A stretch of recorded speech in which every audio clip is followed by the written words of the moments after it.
Okay, so that's there. No, like that. Hmm. We're having to do the layout every time is so annoying.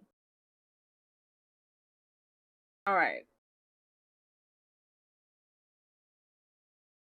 Okay, so there the chat is open. Okay. And my little reference image reference is here. I like to get inspired from. All right, sounds about right. Sounds about right.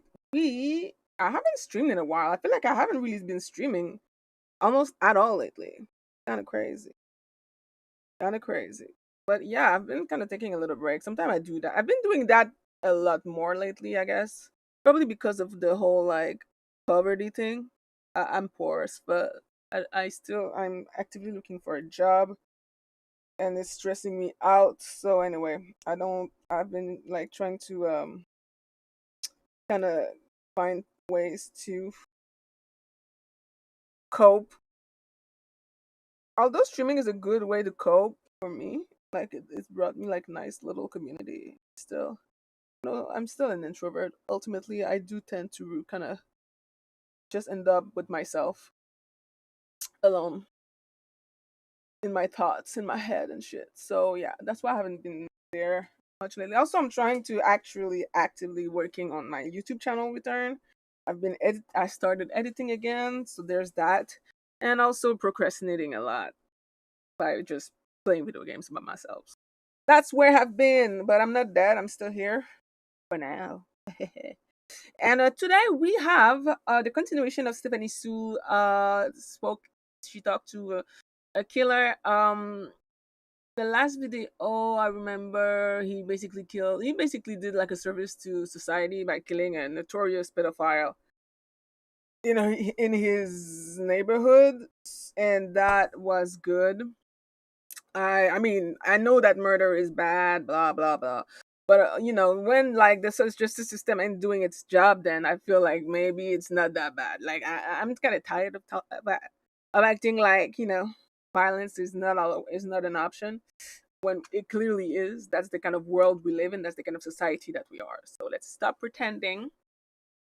And other than that, I mean, yeah, let's continue that. That's the second video. I don't know if I'm going to do the whole 2 hour today, but if I don't, I will obviously continue it like on another day, maybe tomorrow. I never know in advance on God because it depends. Also, I destroyed my sleeping schedule again, so there's that. But I'm gonna stop yapping. I'm gonna start putting makeup on my face, and yeah, let's go. Bada bing, bada boo. In America, there are approximately 25 million secret boxes. That's basically what they are. I mean, I guess the official terminology would be a safety deposit box. But these are typically hidden away. These little secret boxes, they're hidden away inside these bank vaults across the United States. And you could say, lots of people go there to hide away their expensive stuff, their watches, jewelry, cash. They just stick them in there and no robber can come get them. Things that they don't feel secure keeping in their homes, they go in the safety deposit box. But a lot of the times, you open these little boxes up because you have a secret. It's like a spouse hiding cash from another spouse. Is it for good reason? We don't know. A family man hiding documents that might include the existence of a second family, that's going in the safety deposit box. He's not going to put that in a shoebox at the bottom of his closet.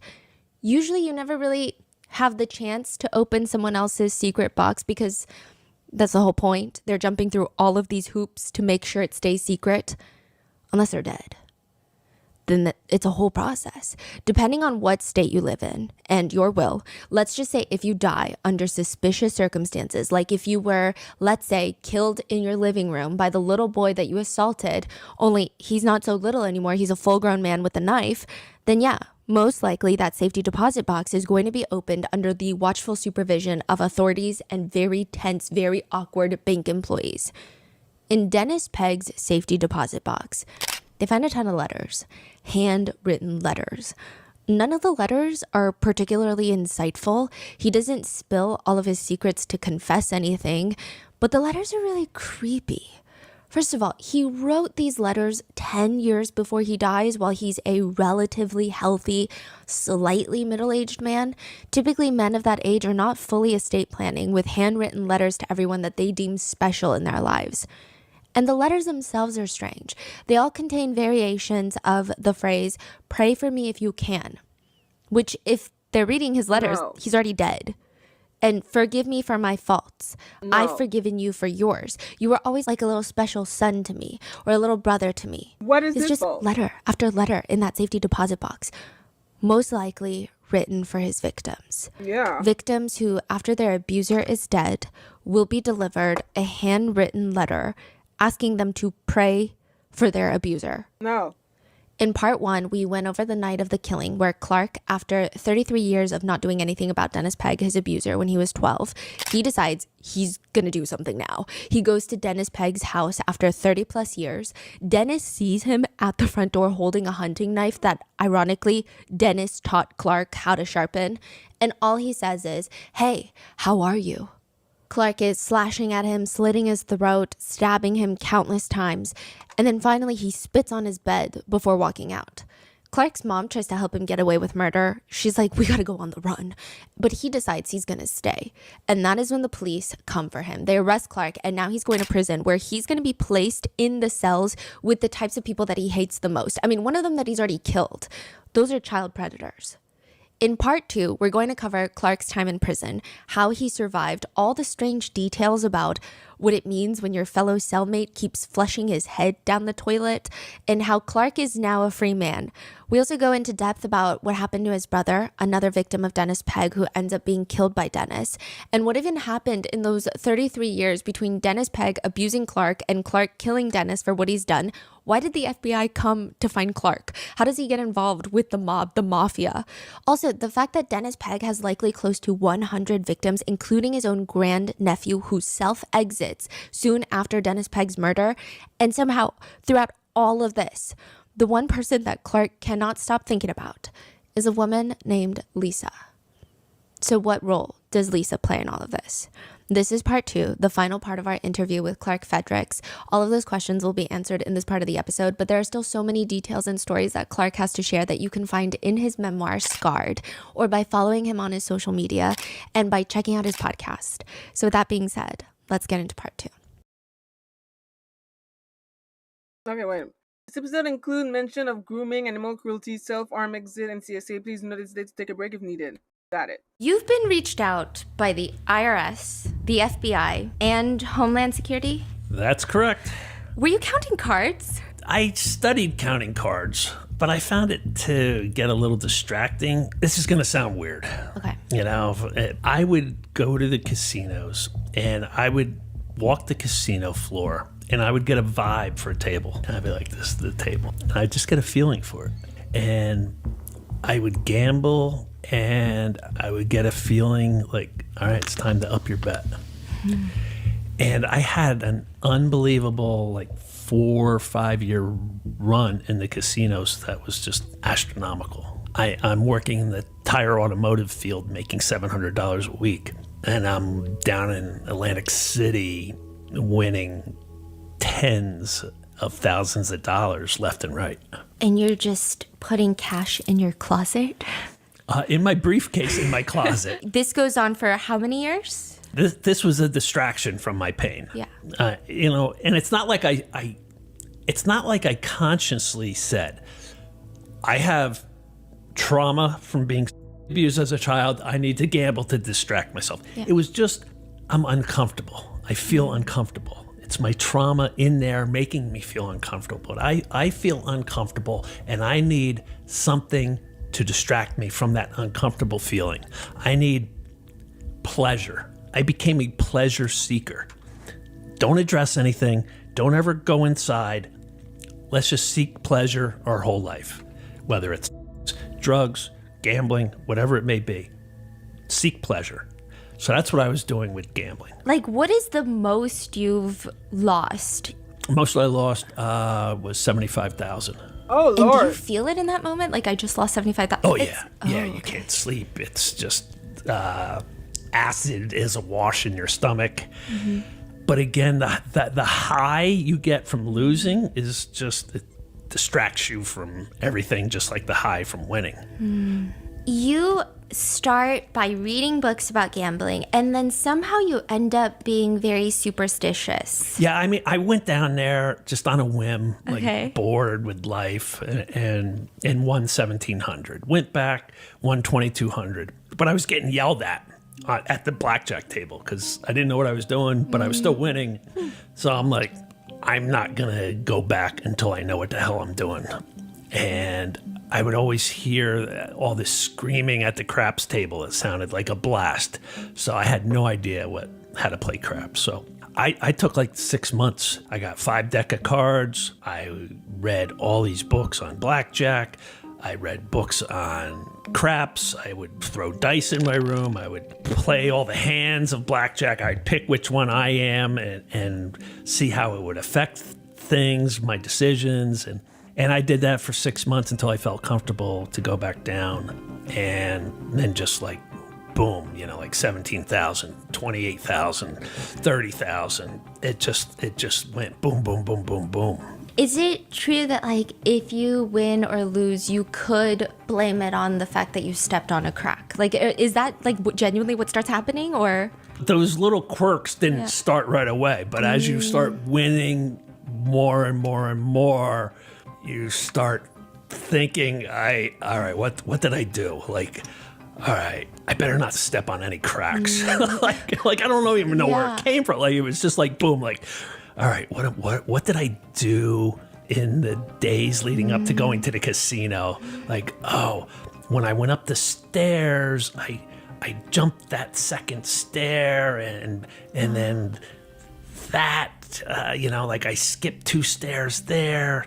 So like then I would have to go up the stairs a certain way, and then I couldn't step on any cracks on pavement. Like, and then like where they paint the blue handicapped spots with the wheelchair, I'm like, that's bad luck. Don't ever step on that.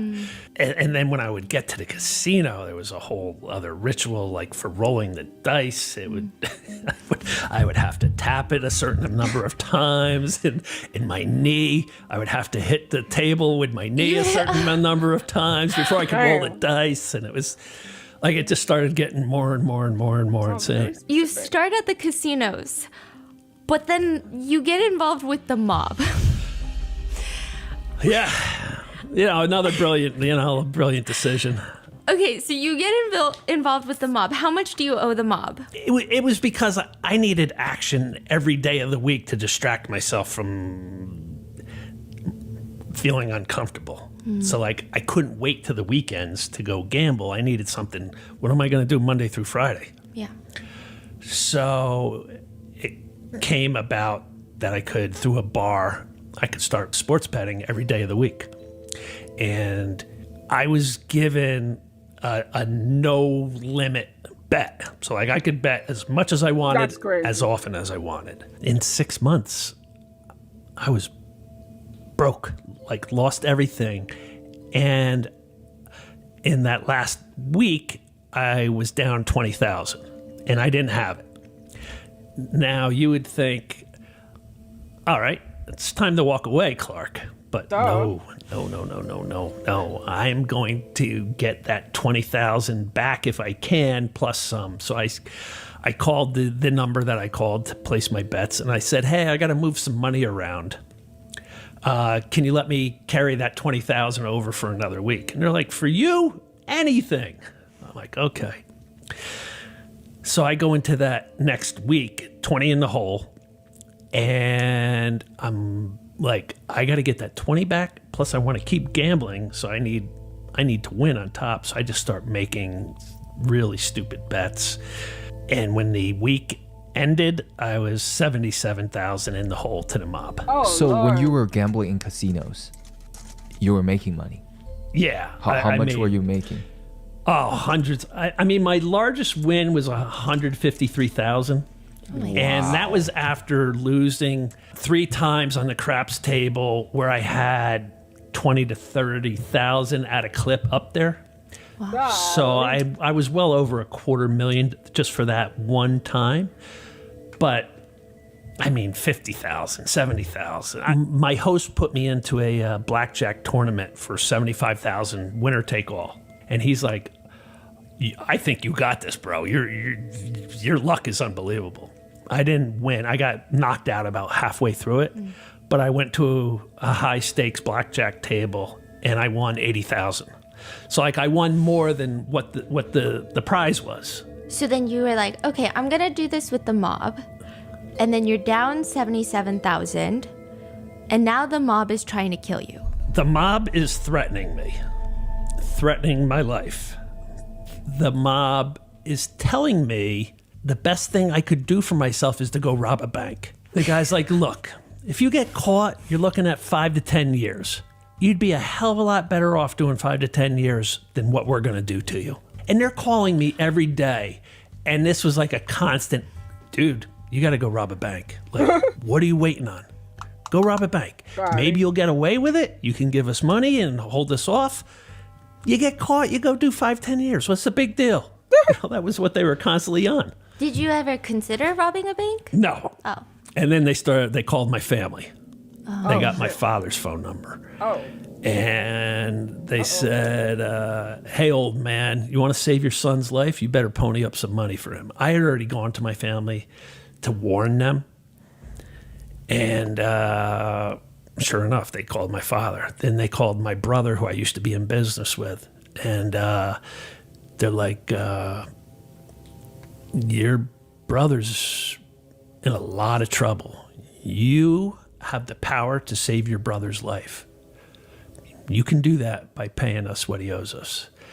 And I had told everybody to tell them, like, this is Clark's responsibility. He'll handle it with you. And that's what they both said. But it scared everybody to death. Were you not scared? Oh, yeah. It was the worst time of my life. Okay. It was horrible. I had a shotgun in my truck, loaded, that I drove around with. I had a baseball bat in my office.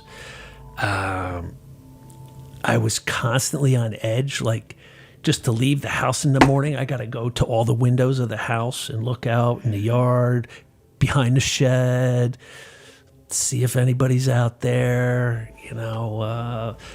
the same thing, leaving my office, like I've got to like survey I was just hyper vigilant, is what they call it. And I was hyper vigilant to the max. So the mob is as scary as they're depicted in movies and books. Like, they're intense. Yeah, it was just angry, threatening phone calls almost on a daily basis. And I wasn't trying to I wasn't trying to weasel out. Yeah. But I told them the only way I could make good on this is to set up a payment plan. And what I really could afford was $500 a month at the time, because I had a lot of debts to casinos. Casinos would all let me have, markers, $20,000 markers in them all. So I had all these markers I owed, and credit cards were maxed out. So I'm trying to juggle everybody.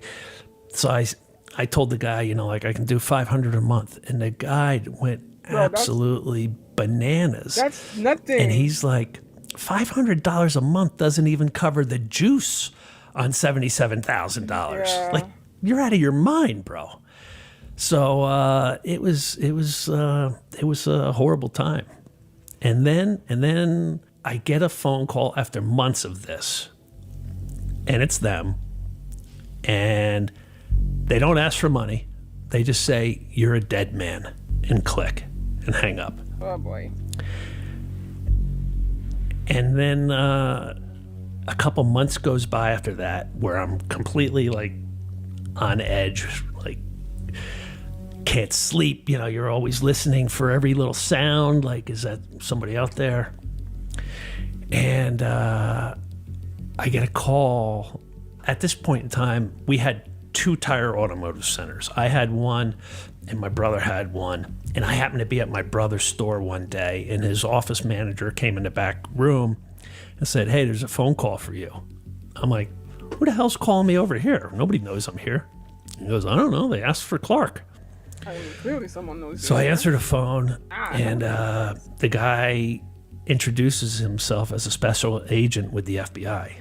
I need to meet you at your Newton location, the store I had, on Thursday at 3:00.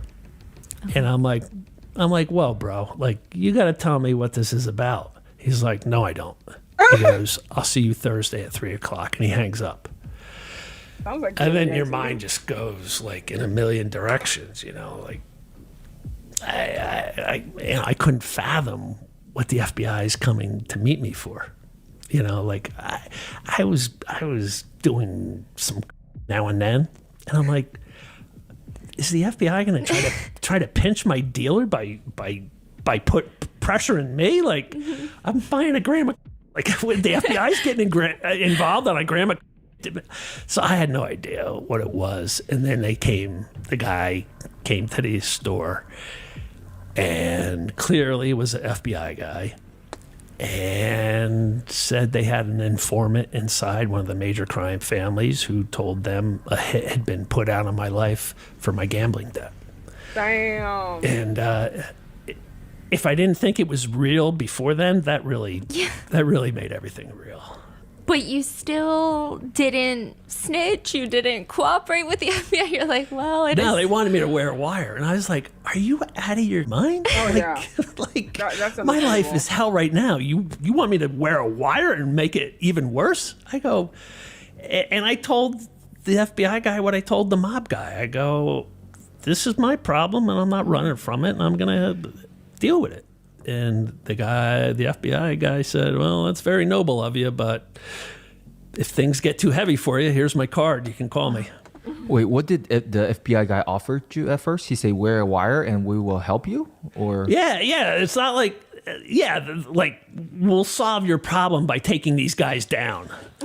And I'm like, no, this is my problem, and I'm not going to compound it by wearing a And wire. there's also no guarantee that they Is can it because do that that you anyway. scared that wearing a wire is more dangerous than... That's just not the type of person I was. You know, like it wasn't in my DNA to become a little weasel snitch wearing a wire. Interesting. Like no, it's not who I am. wow. Wow. It's all in the book. Yeah. But Yeah. if you, because I know the FBI, Homeland Security, and IRS Criminal Division reach out. If you had to rank them in intensity, who was the scariest agency? Because it's a lot of experience. That Division of Homeland Security, I'd say, is at the bottom. yeah, that makes sense. Boy, the They're gonna call you FBI, the IRS did a full audit on me. They thought I was money laundering because I was putting in all this cash from the gambling winnings into my bank account. That was a nightmare doing You that. didn't just tell them you're that good. They're like, no, we don't. Well, that's that's I don't think what that counts. I eventually That's a got to that point with them. But there's laws for trying to skirt the $10,000 notification rule. Dummy me, like somebody said, oh, if you put in under $10,000 deposit, it doesn't get recorded or notified. So I'm like, oh, cool. So 9,800, 9,700, 9,600, Wow. 9,700, 9,800, 9,200, 9,400, 9,800, like nonstop. And then that sets off all the red flags. And so, yeah, that was a nightmare too. So IRS or FBI, who's scarier? I think when you're told a hit's been put out on your life and a confidential informant, that's the top of the list. Yeah. That's like in your 30s. But it does seem like after everything that Dennis did, there were signs in your childhood where a lot of psychiatrists later say it seemed like you're crying for help, like trying to get help in a way. Playing with fire, is that one of them? Yeah, I became a little firebug. What is it about fire? Because I see that a lot in a lot of cases. Yeah, I think it has to do with control. And it's an outlet for anger from what happened. So you're just like lighting matches, or are you lighting things on fire? Yeah, I lit our house. We had this screened in patio bar area out back, and I lit the corner of that on fire, and like guys happened to show up that were going to be painting the house, and like the screened and porch things on fire, like it had been smoldering overnight and caught on fire when they got there. And we had a huge backyard and raked the leaves into a pile where the swing set was, and you'd swing off into the leaves. Well, I just took a can of gas all over the leaves and set it on fire, and this big fire exploded. And these are big fires. Okay. So yeah, and then another sign of abuse is shoplifting. And I got caught shoplifting, and it's the same thing. It's an outlet for anger and pain. It's a control issue. So those were signs, and I started smoking pot like right after the abuse. 12 years old, started smoking pot, drank heavily in high school, got suspended for coming in drunk, got caught on a class trip to the Jersey Shore, drinking on a bench with two other buddies, and the chaperone teachers come up behind us and like, seriously guys. My principal threatened me that I wouldn't graduate with the class if at the prom he even had the hint of alcohol on my breath. Did you ever feel frustrated that these teachers are saying these things to you, but they don't like recognize what is underneath that behavior? Was there any sort of frustration or anger towards them? I don't think back then teacher, I feel like, because that was a while ago, I feel like even today, teacher could see textbook sign of abuse on a child, and it's still not enough to like for the CPS to do something about it.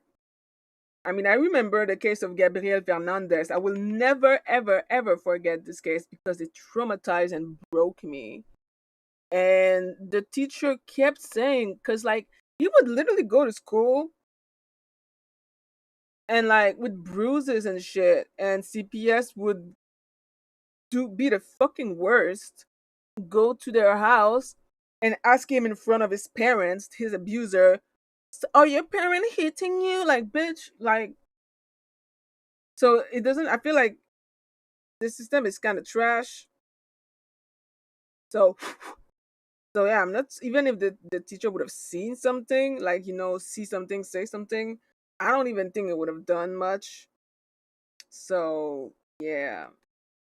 And back then, I don't even know if, like, these kind of things were even part of, I don't know, something that they had to look for in their kid. No, I'm there was a thing with the essay I wrote, which is unbelievable. I would hope that times have changed, and your audience, in the book, they'll see this essay I wrote, and I put a lot of stuff in there in this essay that was. It just screams, I've been abused, Yeah. Like I need help and I've been abused. And the teacher gave me an A and said, use more paragraphs next time. Oh, God. So like if you see a sudden change in behavior in a younger person, there's a reason why, Obviously. like shoplifting, fire, weed, drinking, getting suspended, getting detentions. That's a lot of sign. Getting caught on class trips, getting threatened by the principal, like writing this essay that screamed, I need help. And I don't know if it was a sign of the times. I think it's the time. But it was all right there. And, nobody picked up on it. What's interesting about your case is that, because I know there's a lot of cases where maybe victims' family and parents are not as involved in their lives and they might be missing a lot of the larger signs. But it seems like your dad was picking up on these signs and he asked you multiple times. Yeah. And you never told him what happened. And I really like, I've been asked, if I have regrets in life, like, do I regret owing $77,000 to the mob? Do I regret doing drugs? Do I regret, like, really the only, and it's tough to have this regret, but I do have this regret, like being a young boy and lying to my father when he asked me if Dennis Pegg ever touched me. And I just couldn't. The shame is there, and the pain is there. And my parents viewed me as the golden child for surviving this operation. And I just didn't want to become now the abused son who's tortured inside mentally. So I just told my dad, no, he never touched me. Around the time that your dad starts asking you if Dennis Pegg ever touched you, there were some other kids that were talking about it. Yeah, that's how it came out. And nothing happened. All right. Now just picture this. You have a 260-pound hulking lieutenant at the jail who's waiting out in the parking lot for young male inmates to get released so he can take them home to his house to mentor them. I'm a mentor. I'm going to give you a safe environment. You come live with me. We'll get you back on your feet. Oh, wow. In the middle of the night, he would pounce on these young male inmates. Some ran away. Some didn't. Some probably froze like I froze. But the ones that ran away in the middle of the night in Stillwater, Stillwater is just like a little tiny rural town. And they would hitchhike. And when they would get picked up, they would tell the people, like, I just got out of jail, and this guy told me he would give me a safe place to stay, to get my feet back on the ground. And in the middle of the night, he's in my bed trying to do stuff with me. And it spread like wildfire around Stillwater. And that's where my father sat me down, said, did Dennis ever touch you? The first time he sat me down was probably a year after so I was probably 13. The second time was when a waitress in a donut shop told my father over a cup of coffee that her son, who was a classmate of mine, same grade, from Stillwater, in the Boy Scouts, had been by Dennis. And my father came home after she said that, and this time he said, before you answer me, I just want you to know you'll never have to go to the cops. You'll never have to testify in court. I'll take care of Dennis myself. Did he ever touch you? Aww. So is my father saying, I'll kill Dennis? That's how I took it. And that's way too much weight to put On a child? your teenage son under. Like, as tempting as it was, like, I was tortured over that for a long time. Like, I feel man, like do I I would tell have him? Do I been tell him? Do I very- tell him? I feel like it's kind of crazy that he kind of stressed over it. I want to believe that if I would have been in his shoes and my dad would say that to me, I'd be like, can I join you while you take care of him? Because, I don't know but I know he was like a bit young. But I'm kind of surprised that that's how he reacted to it, because he's been torturing himself this whole time ever since it happened. It's fucking traumatizing. So I'm surprised that that's how he reacted about it. Interesting. want Dennis dead. Yeah, Dad could kill him. Dad could kill him. But then what if it goes wrong? What if Dad gets killed in the attack? Then it's my fault for telling him. What if Dad More sense. goes to prison for the rest of his life and I'm without a father? That's on me because I told him. Okay. So no, that I makes can't sense. tell him. No, I can't. I get And it. I didn't tell him. Do you think your dad would have? Yeah, because there's something later on in the book my dad told me on his deathbed, and that just confirmed that he would have done it. I feel like any parents would have. I don't know. I feel like I don't know if any parents would have, but knowing that this motherfucker is a fucking authority figure, very well known in the county, and he's been getting away with fucking raping little boys for decades, and nobody's doing anything about it. I don't know.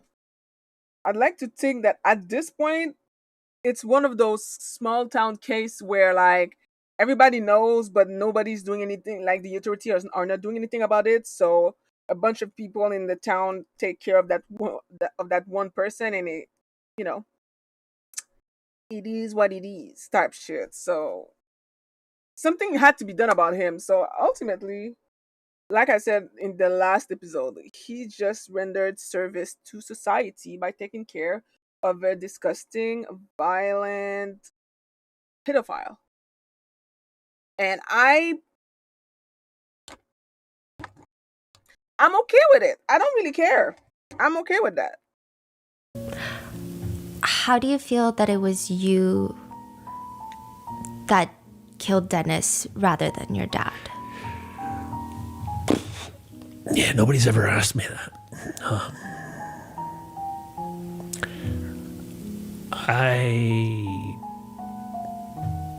I feel better that it was me instead of my dad. Because sending somebody else to do your work to... Like, look, if I did it and I was either on a suicide mission, I was either going to commit suicide after, or I was going to do life in prison. That's on me. I don't want to be responsible for sending somebody else to do life in prison to get mortally wounded maybe, or to commit suicide after they do it. I don't want that on my shoulders.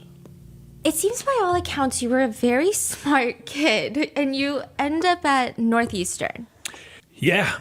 And I never applied myself in high school. Like after the abuse, I just...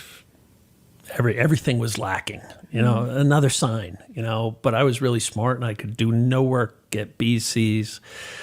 Somehow I got into Northeastern. They weren't as strict back then as they are now. Like now it's like... What is Northeastern? Uber tough to get in, but I got in and became a excellent student. I graduated cum laude.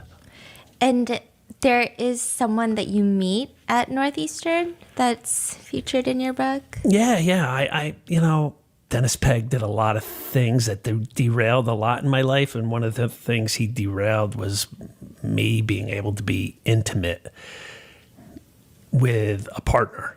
And by intimate, I mean like open, like sex is one thing. Intimacy is a completely different thing. Mm-hmm. And I met this girl, Lisa, and she was so bubbly and outgoing, and she approached me. I was just studying by myself, and she came over and plopped down, and she was a whirlwind in my life. And she saw signs, though, even back then. Like, she would say to me, we would be laying together in bed, and I would have, like, soldiers come back from war and have a 1,000-mile stare. Mm. I had that stare. Mm. And she'd be like, hello. And she'd be like in front of my face, and I'm still just like I wouldn't even acknowledge it. And then she'd hit me, and I'd be like, what? She's like, where are you in your mind right now? Like, you are not present with me. And I'm like, I have no idea what you're talking about. Like, played it off that she was nuts. The trauma of this abuse was still really fresh and raw, and I would get lost in thought about it. And we had an amazing connection, amazing love between us. I could tell her I loved her, and I did. We had passion, and we dated for 6 years, and she was ready to start our lives together, get married, careers, family, whatever it would entail. And I couldn't do that. Did you ever think about telling her, or No. why? For a similar reason to my parents. I didn't want to go from the cool, sexy, party animal, fun-loving boyfriend to the Victim of abuse. wounded, broken wing duckling. So you guys break up. We break up. Do you feel like she was... I mean, do you believe in soulmates? Is that The a one that crazy got away. question to ask someone your age? Or is that... Yeah, I do. Yeah. Do you think that she was yours? Yeah. How long after college do you guys break up? I was a year ahead of her. So I graduated, and then she graduated a year behind, and then like another year after that is when she's like, what are we doing here? I was just jerking her around at that time, and she's like, she was living in the city. I was living in Jersey. I would go in for a weekend. We'd have an amazing time, but then I'd disappear for a month or two. And then show back up, have an amazing time, disappear again. And she's like, every time you disappear, you're breaking my heart. Like, what are you doing? And she's like, are we going to get our act together and get going on life together or not? And I go, I can't do that. Like, everything is subconscious with abuse. It was just like the thought of getting married, being tied down, scares me to death. It makes me feel really uncomfortable because being tied down and scared to death is how I was in that guy's house. And I'm feeling trapped, and I felt trapped in that house. So just that trapped feeling, I can't feel trapped. I don't want to feel trapped. Don't make me feel trapped. I'm going to run if you make me feel trapped. You're making me feel trapped. I got to go. Sorry. And that's how it was. And that's how it was with careers. Like in my 20s, it was like 2 to 3 years in a career, and that was it. Like I'm getting really uncomfortable feeling. I'm feeling trapped. I'm feeling like just a lot of pressure. I'm just feeling like I'm just like getting pushed down into the ground. I gotta run. I gotta go. I was a prey caught in his snare. He had me trapped for years, and I just never wanted to feel that feeling again. Just an interesting observation. You don't have to comment, but it's interesting because you feel that way with relationships and careers. But in your book, you don't use this terminology for your careers, but you do with Lisa. You have this tendency to write post-Lisa when describing certain events that happen after the breakup. It's very interesting. Back in college, myself and my 2 roommates and Lisa and her 2 roommates, we all dated. So the 6 of us were always together. Wow. 2 of the couples didn't make it, Lisa and I being one, but one of the couples did. you. They got married. After college, you guys break up. You're in, the FBI's calling you, the mob is after you. Everything is kind of everywhere. And then you kill Dennis Pegg. Yeah. Like, in your darkest time, you never thought, like, maybe I should reach out to her? Constantly. Over the decades, constantly. What stopped you? Just the way I was living, the shape I was in, the shape my life was in. Like, I had so many grandiose fantasies about finding Lisa and sweeping her off her feet and riding off into the sunset. But I've got the mob wanting to kill me. Like, I'm really going to bring her into that. I'm going to go find her, sweep her off her feet, ride off into the sunset. But I'm addicted to drugs and alcohol. Really? I'm going to bring her into that? There's always a reason. So you don't... So there was never a good time. I talked myself out of it. I would talk myself into it, and then I talk myself out of it. So you don't not reach out because of you. You don't not reach out for her. Like, you don't want to bring her into these things. So Yeah, I don't want to hurt her all over again. Like, I knew I hurt her back in the day, and I cared so much for her. I didn't want to do that again. Like, my life, from the abuse to the murder, it was tumultuous, to say the least. Like, I was off wandering in the desert for 30 years, like just going down one bad path after another. And I couldn't bring her into that. So now you're in jail. You're facing life in prison after the killing. You're withdrawing from drugs. You have a hole in your hand. I mean, what are your options? To plead insanity? Like, do you have any options at this point? What's going on in your mind the first night in jail? Well, they put me In the suicide cell, yeah. which is exactly where I needed to be. Do the lights turn off in there? No. I feel like that makes things worse, no? Okay. You know, the camera's in there, and, you know, it's on you, and, yeah, it was hell. I think what's interesting is I was reading through all of, like, the psychiatric reports that were done when you were in jail. Did you feel like a lab rat? It seems like there's so much debate about your state of mind. Do you feel like you're just being poked and prodded at? And Yeah, like those psych exams were like nerve-wracking, you know. Yeah. It was, you know, because some of the stuff they had you do is just, you know. They would show you pictures and try to get you to describe the scenario, the scene. Scene, yeah. It's very interesting. And you know, and then like I had to do the Rorschach test, the ink blots, and like, and you got to come up with what it looks like, and it's just, oh my god, and I thought like one wrong answer, like they would like. He cannot get out for the rest of his life. Boom. You know, like I just thought, like, how is, and the pressure you put yourself under to try to answer things right, that just makes it worse. Cause then you're like, oh, it was, and like 500 multiple choice tests.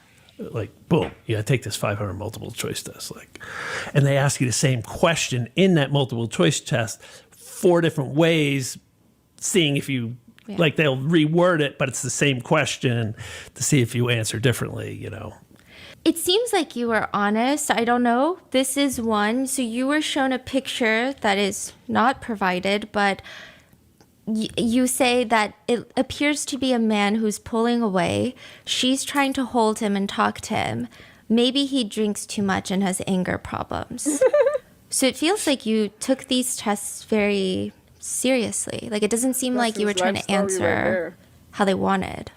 Almost feels like I'm talking about Lisa and I. Yeah. When you get to prison, eventually, you have to carry around a file so that if someone accuses you of being a pedophile, prisoners will show their file. Were there a lot of pedophiles getting beaten up in prison? There's a lot of fights, but it wasn't necessarily the pedophiles getting beaten up. Believe it or not, the prison likes the pedophiles because they're the snitches. So like they use them. That's so interesting. To be snitches. So like they, you know, like they hate what they did, but they use that against them to get info out of them. So on the unit I was on, I was told by my therapist that 2 out of 3, I was told 1 out of 3, closer to 2 out of 3 guys on my unit was there for a crime, mostly involving children. I was like, are you kidding me? And I'm like, oh, yeah. And then, you know, I was told, you know, one of the guards told me, like, oh, yeah, they're our snitches for us. You know, like, they give us all the dirt on guys. If you hear about a pedophile that gets beaten up in jail, did you feel anything? Were you just like... Well, in the county jail, the tier I was on was not supposed to have any. And yet somehow I was told by paperwork getting mixed up, they kept putting pedophiles on my tier in the county jail. And the guards in the county jail hated the pedophiles. The pedophiles in prison, they use them. In the county jail, they hated them. And they would come up to me and be like, that guy that just came on, he's a kitty toucher. So like they would be like egging me on to beat them? Do something. But that would have made your life exponentially harder as well. Yeah, and I was cognizant of like, what will that look like to go to trial, to go to sentencing, and all I've been doing my whole time here is beating up pedophiles. Like, Yeah. how could they possibly release me then? But I would tell them, myself and another guy would go sit down with them. And I did this a couple times early on, and then I just let two other guys down. And we would just say, look, man, Obviously. we got word that you're a kitty toucher. You know what they call them in there? I don't even know if I put it in the book. I don't But think so. tree jumper. Why? Why? Think of the guy with an overcoat on, hiding behind a tree, and then a little kid walks by, and they jump out and open their overcoat. Tree jumper. So like that's what they're called here. Like out west in California, they call them chomos. Oh, Child molester. Chomos they call them. But here in Jersey, New York, they're tree jumpers. And so that, the guards would either say kitty toucher or that's a tree jumper. And we would just be like, sit down with them at a table and be like, look, bro, we're told you're a tree jumper and you got to go. You got to hit the button. You could go over, there's a button by the door and you press the button and the guards would be like, what do you want? And you say, I want to check in. Means protective custody. Oh. So I did that a couple times. I'm like, look, if we're wrong, I apologize. But it's not safe for you to stay here because that's the word now. And somebody's going to come after you. And they'd be like, it's not me, man. I'm not here for that. I'm not here for that. And we'd get up and be like, sorry, bro. And we'd walk away, and within a minute, they'd go over to the button and be like, I need protective custody. So you never wanted to maybe punch one? No, like, I wasn't there. Like, I've said this, like, if I got a life sentence, Maybe then all bets were off. Yeah. Right. But Yeah, I fair wasn't. And my therapist told me about how many were on my unit because she didn't want me to do anything stupid. She goes, don't tell the guys on your unit what you're here for. Yeah. Because it's called putting a battery pack on your back and amping you up. So she go like, if the guys know what you're here for, they're going to put a battery pack on your back and try to get you amped up to go do something stupid. I go, nobody's going to make me do anything I don't want to do. Yeah. I go, they're not putting any battery pack on my. I go, and in the psych exam, they asked me that, like, how do we know you're not a risk to harm other people? And I'm like, unless you were the person who abused me, I'm not out to avenge every pedophile out there. I go, just the one that abused me. So. What was worse, the mice or the cockroaches? Oof. What? Well, I was on the top bunk, so I didn't have to necessarily deal with the mice. To me, the cockroaches were worse because they would like fall on you and while you're trying to sleep. Wow. Do you want to lay down tonight and have a cockroach fall on you? You scream and you're like, rah!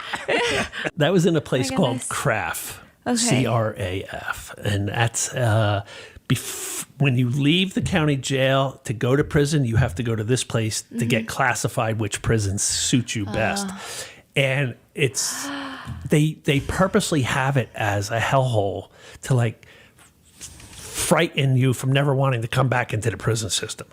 And the guards are frightening, and the mice are frightening, and the cockroaches are frightening, and everything's disgusting. And it's just like, you don't want to go back to Craft. Craft was hell.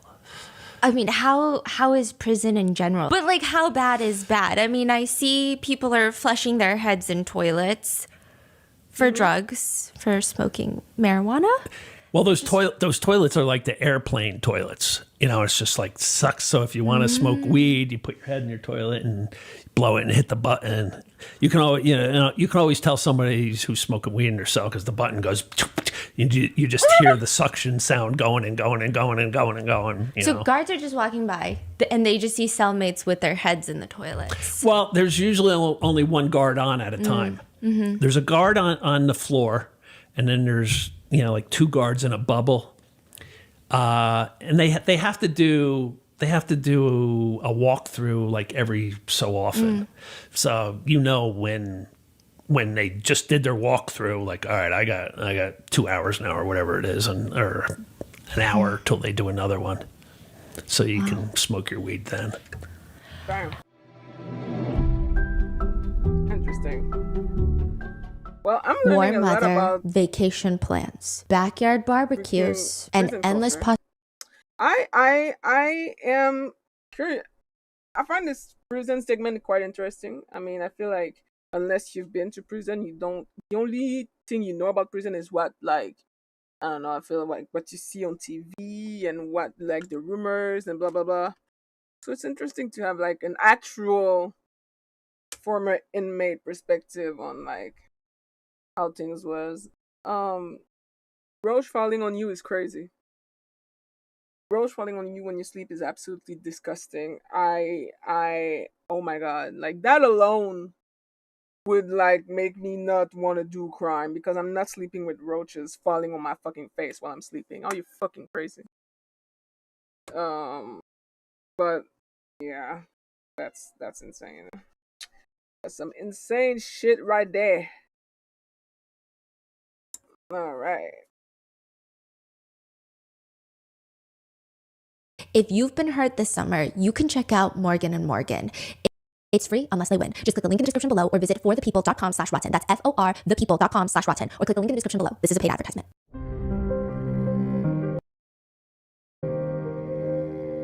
You wrote a good chunk of your book in prison, but you used a prison pen. Can you describe what a prison pen is? How? They call them security pens. Okay. And they're these flexible plastic tubes with a little thing of ink in them. Oh, wow. It's just, so you can't stab somebody with it. Mm-hmm. Clearly. Everything in a prison is, can they make a weapon out of this? Are there lots of weapons being made? Yeah. Oh, Yeah. Okay. Yeah. Like, I mean, one of the main things they liked where I was at was the tiles in the shower were coming out, so you could like pop a tile off and then carve it down into a point, but I didn't see any stabbings. It was just fights. It was fist fights. Were you ever involved in any? No. That's so interesting how you were able to keep to yourself pretty well. Yeah, I didn't have any fights in the county jail, and I had one incident in prison. We lined up for the shower, and this big guy, and he was not mentally all there, so which you always have to be cognizant of. He went around everybody to the front of the line, and everybody started moaning. And for whatever reason, they looked at me like, say something. So I go to him, and I'm like, hey, bro, we're all waiting in line. You gotta wait at the end of the line. I'm next. I go, come on, man. We're all being cool. Just, you can't just cut the line. I'm next. So now, do I want to fight and go to the hole over this guy getting in front of the shower? So I just said, whatever, bro. Like it wasn't worth me getting into a fight or going to the hole over a guy cutting in line of the shower who has clearly some form of mental illness. How bad is the hole? Have you been to the hole? Never been in the hole? No. You've heard of the hole? Yeah. Does it seem bad? Yeah. Isn't the hole literally like something that even human rights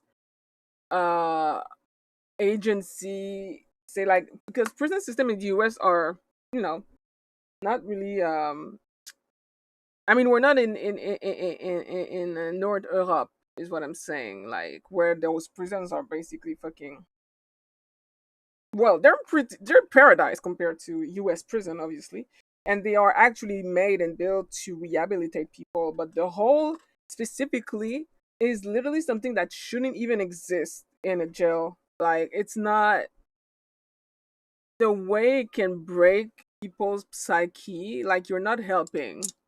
If you put someone in a hole, you're not helping their mental state. You are making their mental state absolutely fucking worse. I don't like this thing. I feel like it should be absolutely abolished, because every time I hear about something like that, the whole, or it's never good. Bad things happen to people who go in there, because when you come out, depending on how long you stay in there, you're not mentally okay. Yeah. That was a dumb question. Yeah, that was fair. Like, I mean, I was in a suicide cell for 4 weeks. That's bad. Really? That's like the Okay. hole. You get nothing. You get no book. You can't get commissary. It's just misery. You don't get out. How long did it actually feel to you? The suicide one? The 4 weeks. Yeah, that was long, because the suicide cell was right next to the intake. So people would be coming in like drugged out, off the wall, loud, screaming, wanting to fight the guards. There was women that were wanting to fight the guards, spitting on them, always commotion. There's other suicide cells there, so you got guys screaming all hours of the night. It's cold, it's freezing at times. It was just miserable. so it did not make you less suicidal. It made you more. Okay. No suicide cells, though, but it's very tough to kill yourself in there. So I mean, Interesting. I was in the right spot, makes sense. as miserable as it was, because early on, that's all I could think about. While you're there waiting to figure out what happens, I mean, there's a lot of discourse on whether or not your charge should be dropped to manslaughter. There's a lot of back and forth with the prosecutors. But one of the main things that keeps happening is more victims come forward. Yeah. I mean, is that kind of a weird feeling? Because on one hand, you're happy your legal case is getting stronger. But on the other hand, like, it must be very depressing to know that there's more. Like, more people, more trauma. Or did you feel, in a sense, like maybe we can, in a sense, get through it together? Maybe this is some closure for people. What was that feeling like? Yeah, well, I mean, early on as a kid, you think you're alone. You think you're the only one. Later on, my lawyer's like, between the state police, the prosecutor's office, my office, we're taking so many calls about victims. He even said at times it's hard to keep up with. That it hurts, but it also helps your case. Like, it corroborates what you did wasn't just being drunk looking for a thrill kill, like some idiot said.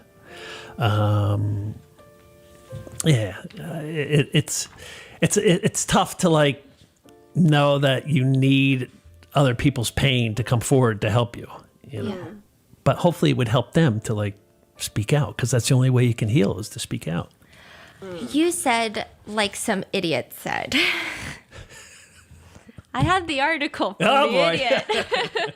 Okay, I'm going to read snippets of this article, but I do have questions later, because And I don't know if we should use his name. I don't even want to give him. He's deceased. Yeah. Who, the guy who wrote that? Yeah.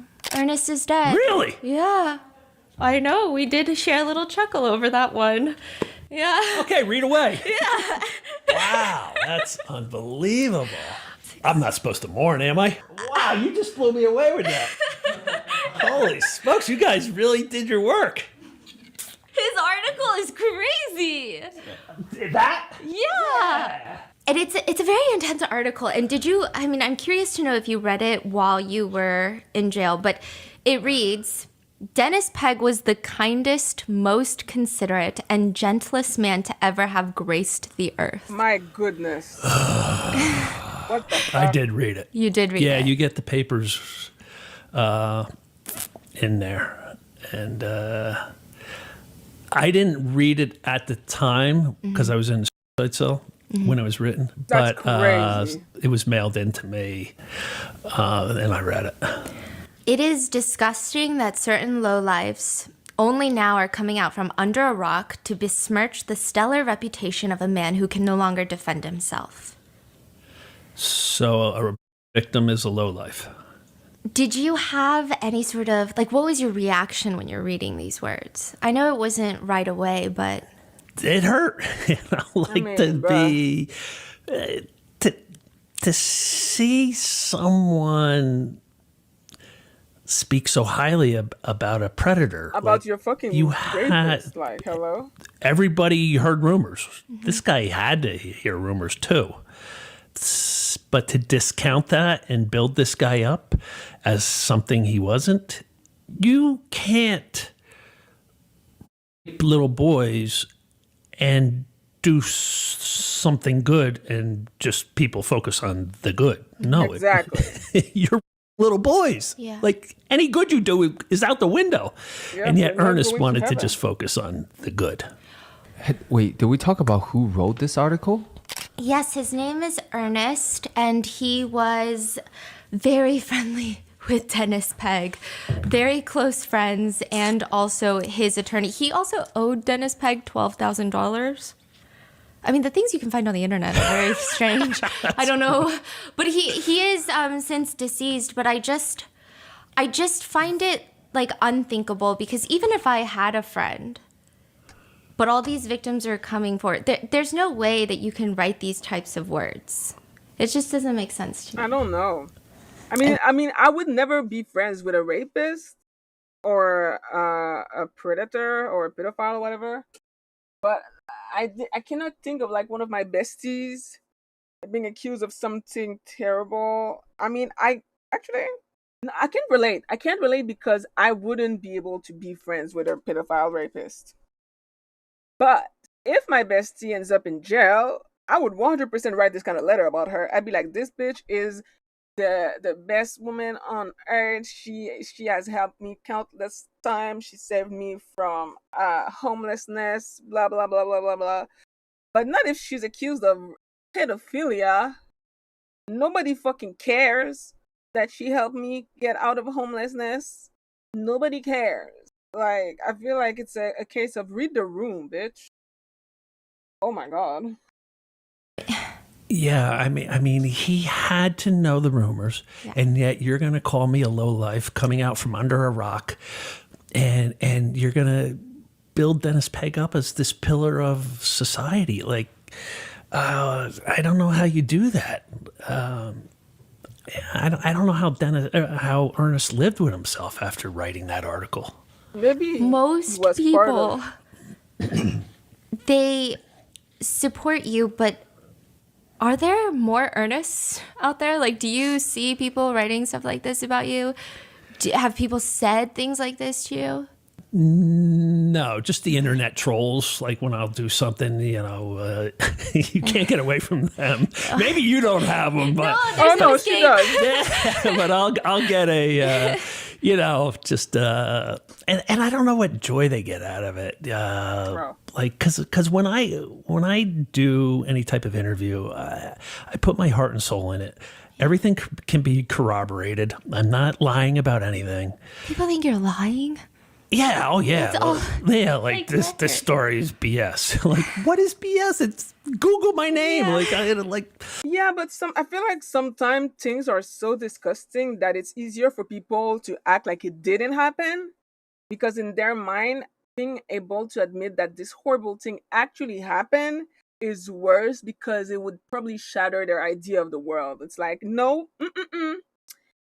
this did not happen because it makes me uncomfortable type shit, which is like, bitch, this is not how the world works.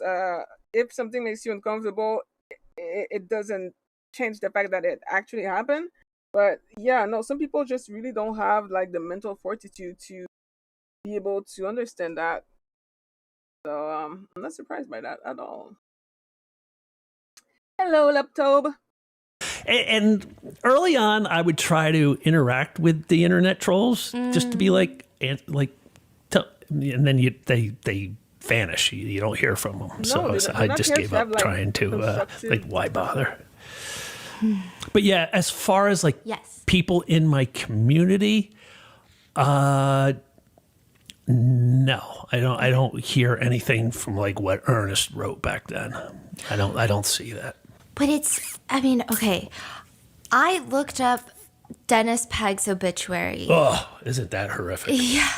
And I thought surely it's going to be a 5-sentence ordeal where maybe the family is like, okay, he's gone. We're in mourning. He's survived by these people. It's like a 1.5, 2 pages. It's talking about his time in the Boy Scouts extensively. Really? Has anyone in his family reached out to apologize? Have they said anything to you?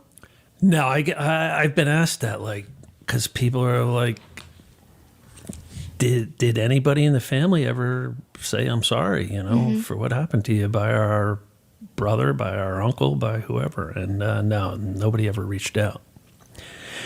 And they were all interviewed by the prosecutor. And not one person made mention of Dennis having a traumatic childhood. It's Wife killer? No, he killed his pedophile, the man who raped him as a child. He's sort of a hero in my personal opinion, but it's a falsehood that those abused become abusers. I had a therapist who worked in a diagnostic center for pedophiles. She said 100% coming in the door said I was abused as a child. yeah. They would give them all lie detector tests. 75% failed when asked, were you abused as a child? Really? So like they all use that to try to garner sympathy for their actions instead of just like saying Really? I'm evil That's and interesting. I do evil things. Because I know because my mom was working as a parole officer, so she would have like all those federal fucking, kind of a bit of like the garbage of society to handle, and a lot of them, their psych eval and their background check that they run on them kind of shows that there was. I feel like it's it's very rare for someone to become a monster if they had a beautiful stable home in the suburb. Even if they have the beautiful home in the suburb doesn't mean that inside what's happening inside the home is okay. You know what I'm saying? Like a lot of these people have had some traumatic shit happening to them in childhood. It doesn't necessarily need to be they were sexually abused, but they could have been like they were verbally or physically, mentally, psychologically abused. There's other type of abuse other than sexual that can mess up someone for life when it happens during their formative years in as a kid. So, because like yeah, a lot of also it's abuse or neglect, which is a form of abuse as well. Some of them it's a lot of neglect where like you're supposed to have someone to take care of you, feed you, help you out, for school and shit, and don't have that. So there's like different type of abuse that can that will create these type of individual. Now, does that mean that every single person who had a rough childhood becomes a rapist or a pedophile or whatever? No, that's not what it means. But I feel like it makes sense that a lot of them didn't have a healthy childhood, a healthy relationship, either with their parents or someone in their family that could have done something to them. The correlation is there, but it doesn't have to be sexual abuse. But I feel like I don't know, but it could be, I don't know, maybe, I mean, I'm not a fucking professional, but I'm just using what I know and what I've learned from my mama. I'm not sure I agree with that one. And so none of his family will really acknowledge it, but wasn't his nephew a victim? Yeah. His great nephew committed suicide after I was arrested, and he shot himself. Oh wow, Jesus Christ! And everybody I know, and I know people really close to him, said what a wonderful kid he was. And that's tragic, bro. Yet he took his life after my arrest, and they found actual images on Dennis's computer of the nephew. Do you believe that has your arrest like trigger something? Most likely. Yeah, I mean, just like it opened my brother's Pandora's box, it probably opened Dylan's Pandora's box as well. Ernest writes in the article, that is the definition of a coward. That you guys are only coming out now that Dennis is dead. That's what they all are. Cowards, plain and simple. Okay. Do you feel like what you did was cowardly in any way? Killing him? No. I went there, like I said, basically on a suicide mission. I was ready to give my life that night. You know, like he should have had a handgun 10 different spots in that house. And as soon as I opened that front door, I should have been shot dead. It's interesting because a lot of people say that the worst thing you can do to another person is take away their life. No. But is that really true? Because it No. almost makes it seem like then what you did is worse than his crime. No! That will be so much better than some form of trauma / abuse / torture that people go through.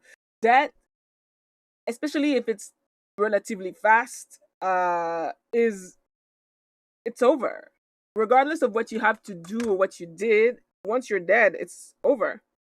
You disappear. You don't feel anything. You don't have to be held accountable for your action. You don't have to torture yourself mentally because of the things that you did or whatever. Like, you're dead.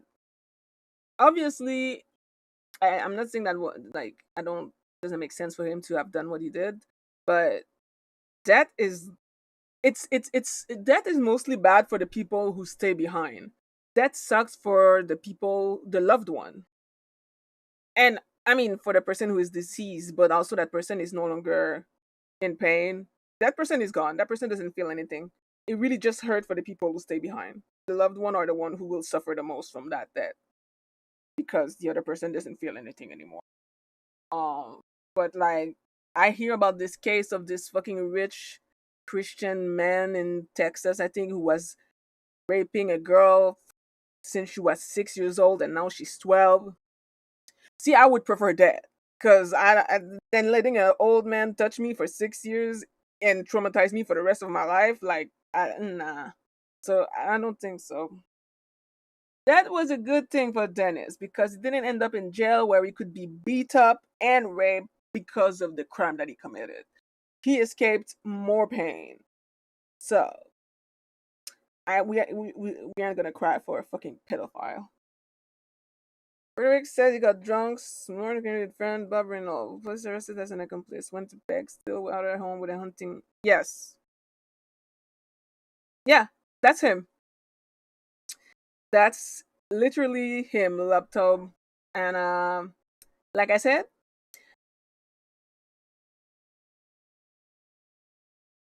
it is what it is. A pedophile is dead. Rejoice. Yeah, I mean, I've had people say, you know, like, you murdered. And I'm like, Took a life, yeah. yeah, I did. And that's why I'm in the position I am, to advise every other victim to not follow my path. I did things wrong.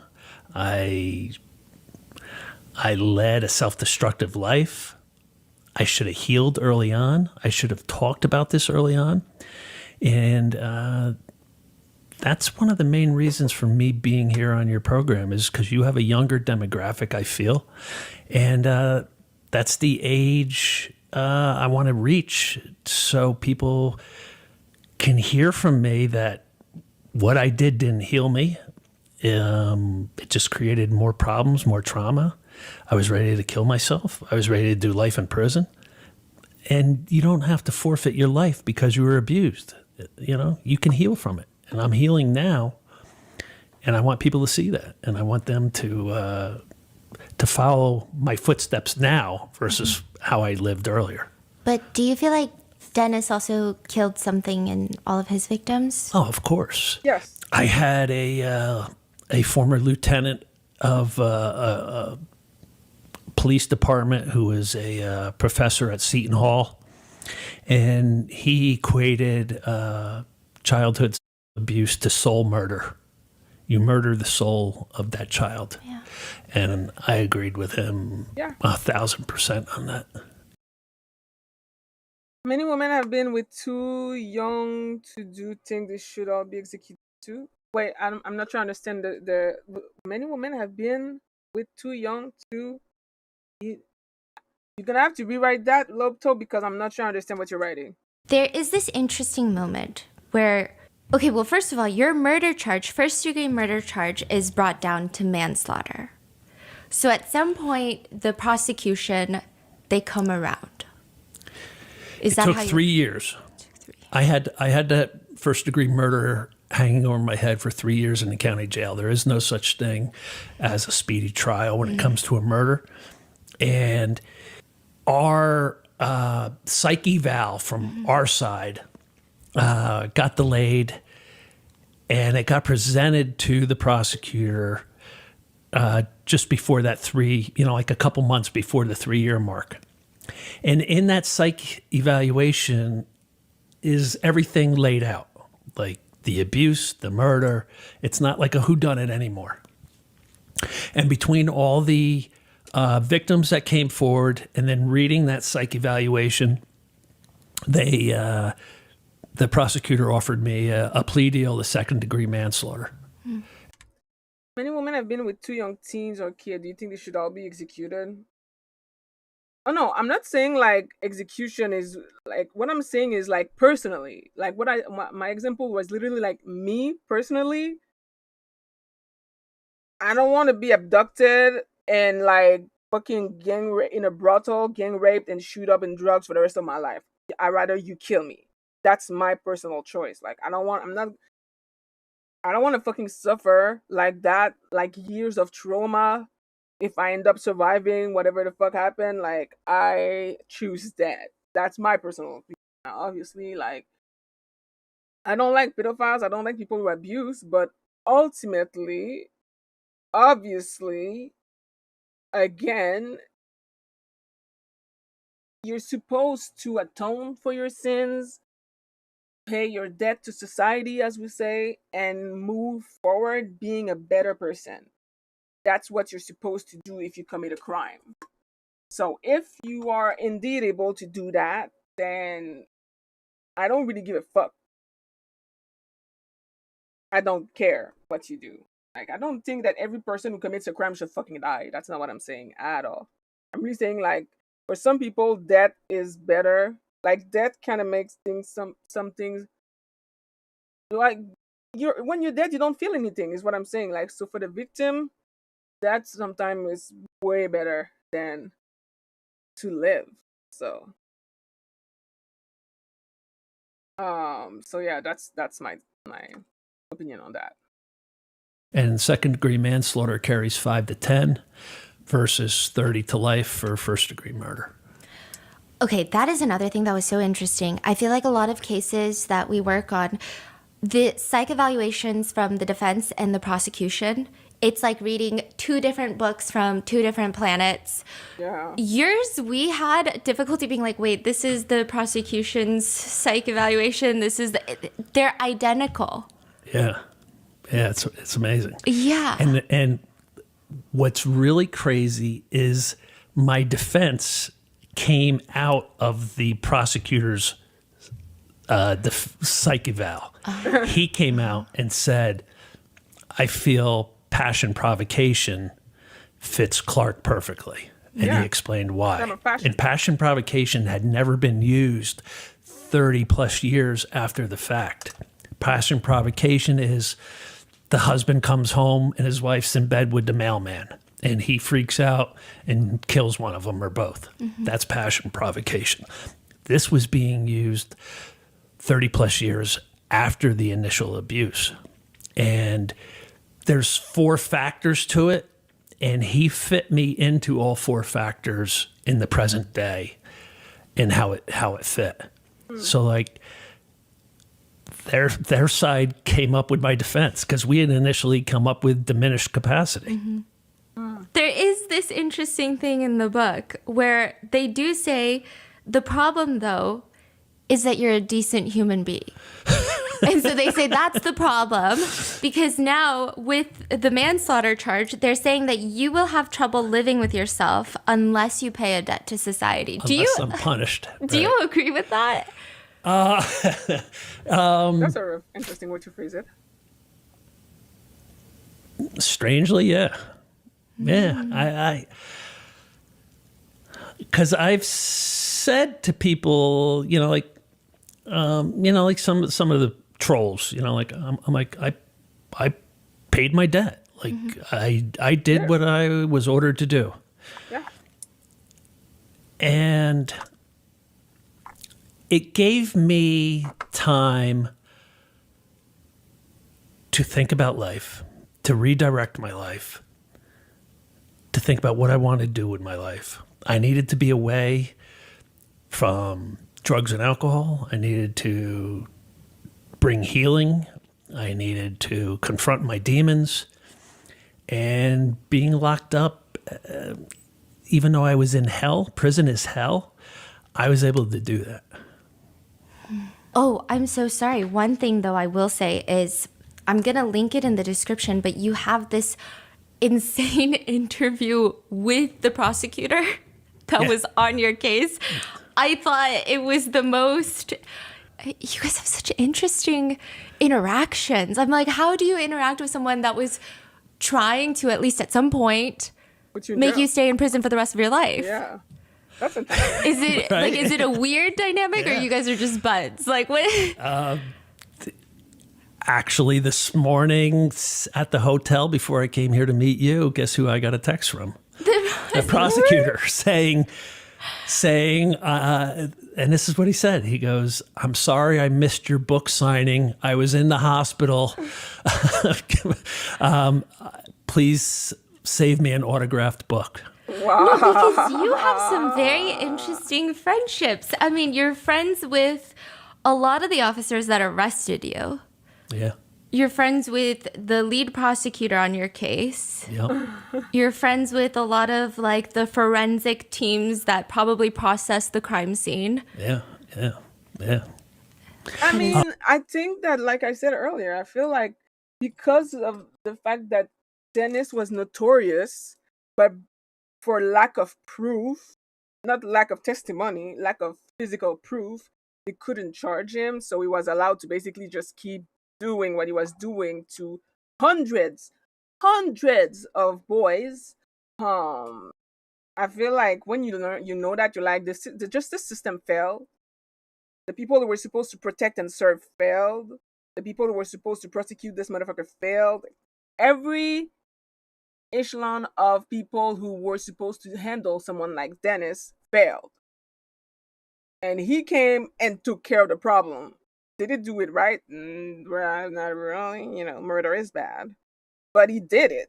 I feel like at this point, it's like service rendered for society, not because you should murder people, but it's kind of crazy that if Dennis would have been in jail, he would still be alive right now. If he would have been treated like the fucking disgusting pedophile that he is, he would still be breathing right now. But the fact that he was just allowed to walk around raping boys for fucking decades, I'm not surprised that he ended up getting fucking murdered. Like at this point, it's like the justice system is basically laughing in the victim's face, like, haha, yeah, we're not gonna do shit about him. So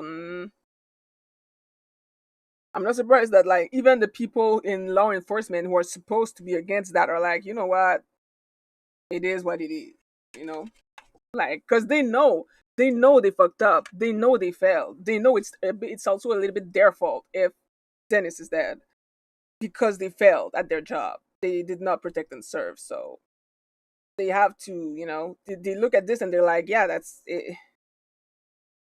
If we did our job, none of this would have happened.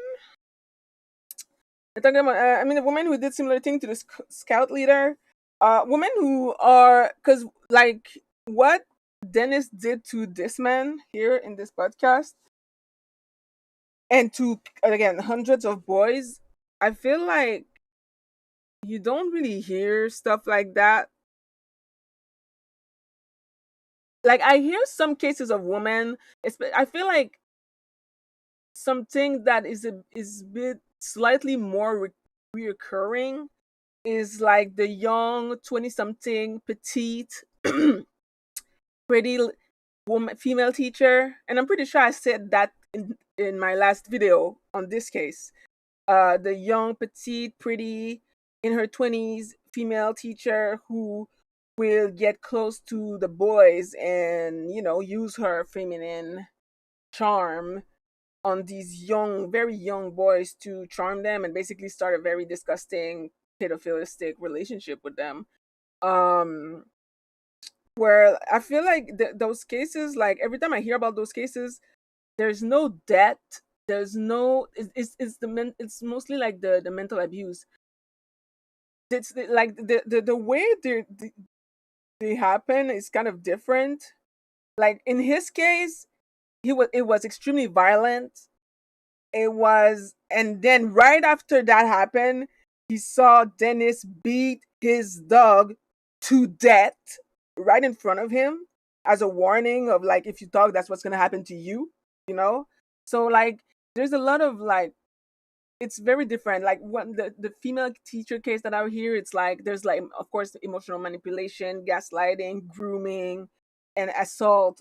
But it's always done in a way where ultimately there's no, I don't hear, at least from what I've seen so far, here and there. There's like the degree is different. Is it better? Absolutely fucking not. I think that regardless of how you do it, if you abused a child, you need to pay for it. Like whether it was violent or not, whether it was whether you killed a dog after or not. Ultimately, anybody, regardless of gender, who abused a kid needs to be held accountable for it. And in this case, Dennis was not held accountable for it. In the cases that I've learned about the female teacher, they were all ultimately held accountable for it, and they're pretty much all in jail. But in Dennis's case, he literally never went to jail. He was never prosecuted. He was never arrested. He Nothing happened to him until he came around and finally did something about it. So like, you know, but Dennis could be lying about all that to make himself look better after the murder. Uh, that's not Dennis. Dennis is the pedophile. Uh, yeah, the victim could be lying. No, because basically what happened after he did it is because Dennis was doing this for decades and had hundreds of victims, some of them who killed themselves as a result. Um, so many people came forward after Dennis was like, after people learned that Dennis was dead. So many people came forward to talk about their experience of abuse and how it happened, and all those stories kind of made sense. And like parents and family members and teacher could corroborate, oh yeah, after that specific date that kid started to act this way, and you know what I'm saying, like there's, it became easier to actually, finally people were basically speaking out. Like this happens a lot when someone is arrested. A lot of time if that person made multiple victims, the victims of that person will finally feel safe enough to come forward. They will feel safe enough to finally be able to talk. It's very triggering to see that your abuser was arrested. Just the second this man's story, like when his older brother was also abused, after he found out that Dennis was murdered and like his brother was going to jail, it opened a Pandora box of emotion that he was trying to keep inside, and it drove him to suicide. You know what I'm saying? So like, it's one thing people always talk about, like, oh, but what if the victim is lying? What if the victim is lying? The cases of victim lying, who, because like women who are not even lying, or not just women, but people who are not even lying about sexual assault, who have the courage and the strength to go report it, they so many of these cases don't even go past the police report, because oh, it's a he said, she said, there's no proof, blah blah blah blah blah blah, like so many times. So for people, I feel like a lot of people think like reporting sexual assault is super easy, but in reality, when you actually have to deal with the justice system, it's not. It's clearly not, and it never was. Again, there was multiple people who talk about Dennis, and to the point where it was rumored around the whole town that Dennis was a creep, and he still wasn't arrested. And despite the fact that everybody heard some form of variation of Dennis being a fucking creep. So it's not it's not it should be easier, but it's not that simple to just accuse someone of sexual assault. uh, Getting benefit from the scout, you don't get, there's no benefit of, there's literally zero. The only benefit that you have outside of the fucking psychological trauma, emotional trauma, physical trauma, and a lifetime of therapy, if you can afford it, that you get, uh is to know that at least justice was served. There's no benefit in getting fucking raped. There's none. You don't get benefits. Like, and people are like, like in the Diddy case, Cassie got a lot of money because they settled, um, but she still has to live with a lifetime of trauma. She still tried to kill herself like a few years after her relationship with Diddy was over. She still like was in a. She still had to go to rehab because of all the drugs that he would fucking push into this woman's body. Like, the trauma that comes from these kind of abuse never goes away. So to say that the hope of getting benefits, like in 99% of cases, you don't even get money from your abuser or the government, because the government, I mean, I wish that people could get some form of fucking benefits to pay for the therapy alone, but that's not the case. You don't get benefits. There's no such thing as a rape benefit or abuse benefit or pedophile benefits. You don't get benefit from being abused and or raped. So yeah, I think that's also a very weird misconception that some people have about it, and I'm not sure why. Because again, in reality, that's not how this fucking shit works. There's no benefits to any of these. My biggest supporter, Yeah. throughout all of this has been law enforcement. That's fascinating. Yeah, That from is the fascinating. very get go, starting with Howie Ryan at the. Actually, it started on my steps of my house when I was arrested. The guy who gave me that state police shirt, he was there. He was supposed to be getting off. He heard my name mentioned, and he told his sergeant, "I know that guy. He's a friend of mine. Let me go to the house in case this goes sideways. I want to be able to talk to Clark." And when I was arrested on my front steps, he came up to me and he goes, Yeah, but that's different. That's different. Like the Boy Scout, just like the church, like the church as a whole had to pay hundreds of millions of dollars to victims across the world because of the sheer amount of victim, the insane amount of victim. those hundreds of millions, these victims didn't get much more than like a few $1,000s, like maybe 20, $30,000, $10,000 each. The amount of victim that the church had, like, do you think these people are fucking rich now? Like, it's very, very, very rare to have cases where people actually get some form of financial compensation that is massive. Like, this is because again, most cases don't even make it to court. Most report don't make it to court. The vast majority of report don't make it to court. So it's it's it's it's not common. Like the Boy Scout, I didn't see the documentary on the Boy Scout of America, but if they got some form of settlement, good for them. Good for them. But like it still won't erase the trauma that they've endured. It still won't erase the pain that they endured. It still won't erase the lifetime of therapy that they're gonna have to go through. So I don't really give a fuck that victims of trauma get paid. Like I really don't care. I never saw the problem in it because again, therapy is mad expensive. And in this economy, yeah, get your bag. Get your fucking bag because life is hard, and when you got a lot of shit to go through to work through, like, trauma from getting violently raped as a child, it can hinder your way of life. It can, to a point where it's hard for you to work or find work. So yeah, that's not a problem. But to say that people only do it to get some sort of benefit is crazy. It's actually crazy. Hi, you 23.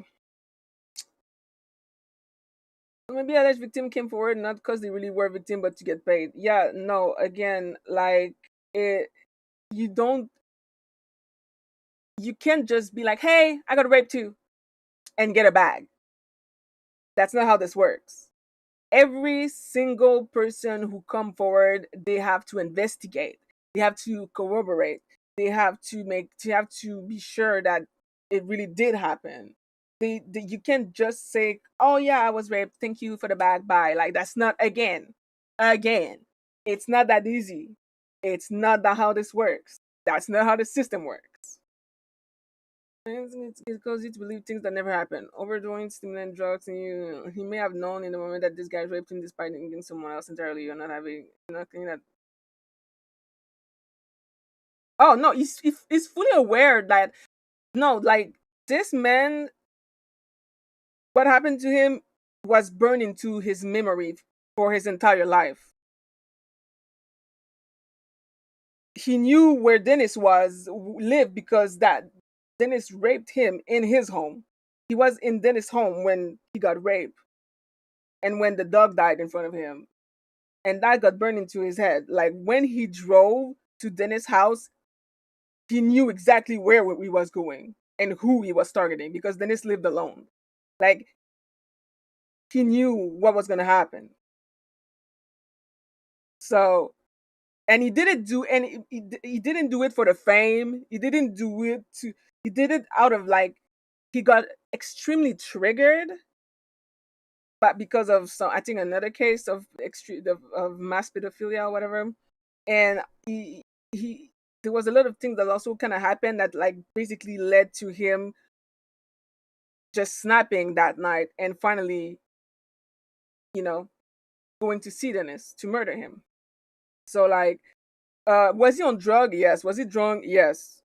That's not even something that's not something that he's hiding. That's not something that he's proud of. He's fully aware of that. But again, when Dennis was murdered and people confirmed that it was him, not some random people that got mistaken from Dennis. We knew that it was the real Dennis, the same guy that abused his brother, the same guy that abused hundreds of other boys, and they could all also confirm that it was him. So when they came forward, like those, like a lot of things, and also again, there was rumors about Dennis for years. Reports were made about Dennis for years. People around town knew that Dennis was a weirdo for years. But he escaped justice because there was not enough physical proof, and it's really hard to go to trial when it's a he said, she said case, which is why in a he said, she said case, you need multiple people to corroborate what happened. And when you see that multiple people have a very similar story of abuse by the same person, then it becomes a pattern. You can establish a pattern. And then you can be like, okay, see, like that's very similar, blah, blah, and then you can make like connection and shit. So, like, because you don't tell a story about rape to look good. There's no such thing as looking good because you got raped. You don't look good. You don't feel good. Your life is not great.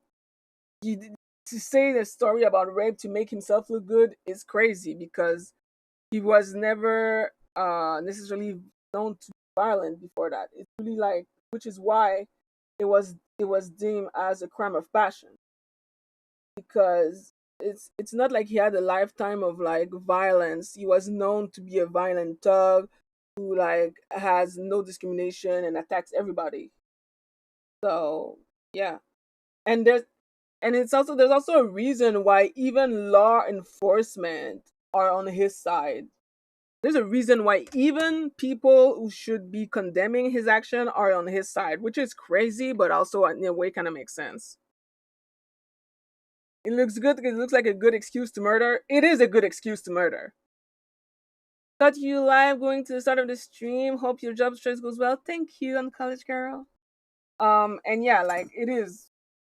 If you tell me that if because like I said, this man killed a pedophile that was operating for fucking decades and raped hundreds of boys, and the justice system failed. So when he finally did what he did, personally, I don't give a fuck. Like I ain't gonna cry for a fucking pedophile who should have been taken into justice decades ago, but the police never did.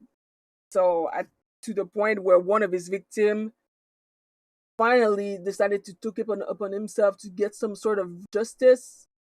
And he also said himself that what he did is wrong and that it didn't help him heal.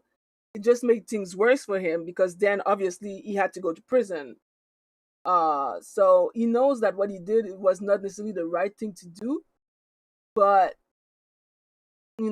and it's also why he's like he wants to talk to people about like he doesn't want the other young men to go his path. He doesn't want other young people who have been through what he went through to be like, oh well, if he did it, I can do it. No, he tells his story because he knows what it's like to kill the person who abused you, and it did not heal him. It did not save him. It made things a lot worse in his life.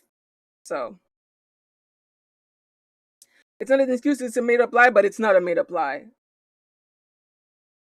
So if it's not a made up lie to murder some amazing man who was a pillar of his community, the man was fucking raping boys for decades. He can suck a dick in hell, and I know that's what he's doing. So if you think I'm gonna fucking give a flying rat ass about a pedophile who got popped by a man who he abused decades ago, you are on the wrong channel. Because I am the one. I do not give a fuck. I do not care. I'm glad he's dead. It's coming to make lives for murderers. I mean, he knows he's a murderer. He knows what he did, and he paid his debt to society. He went to jail. So case closed, basically. And he said quietly, dude, don't say a word. And then it went to Howie Ryan at the state police station. And then in the county jail, I thought because Dennis Pegg worked there, because we heard the rumors 30 plus years ago about him waiting outside taking inmates home, nothing ever happened. I thought for sure he was protected, and I thought for sure I'd get the beating of a lifetime in there. And one by one, guards came into the suicide cell and said, I never worked with the guy. I'm hearing what an animal he was. Just hang in there. Keep your mouth shut. Don't talk to anybody. And that was like guy after guy after guy would tell me that. I mean, that's so rare. I mean, you usually see a lot of stories of I guess, the blue wall of cops protecting cops. So That's this what is I thought was going to happen. That's Yeah. also what I thought would happen to Wow. him. So you walk into the courtroom to give your statement. What is that like? Oh, that was torturous. You know, like I can sit here with you now and talk and people will comment on, you know, a few other podcasts I've done, like, oh, I don't know how you can talk so easily about such trauma. Well, you want to see my first speech? Go, you know, look at my courtroom speech on YouTube. It's horrific. I'm shrinking down, trying to make myself so small. I'm just wanting to hide. I can't get words out. I'm like stuttering. I'm breaking down, crying, sniveling. From the time that I was 8 years old until I was 12 years old, I was sexually assaulted and raped by Dennis Pegg.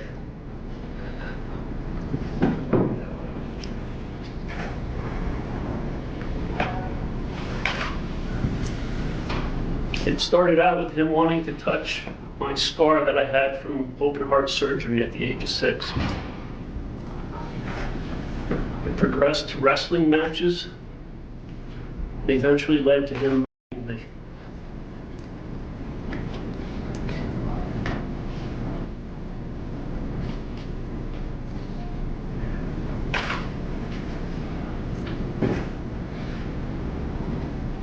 At the time, Dennis Pegg was a sheriff's officer,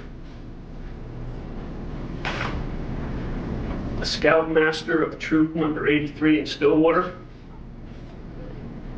and a close friend of our family. Dennis Pegg told me that he had sexual relations with a close family relative, and also my childhood friend, Jeff Hall. He described those relations in detail, and I believed him.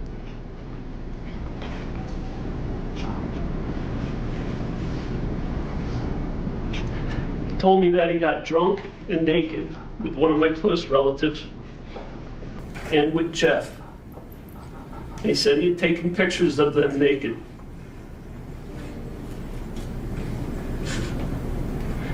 He showed me Polaroid photographs that he said he had taken of other young boys and men unclothed.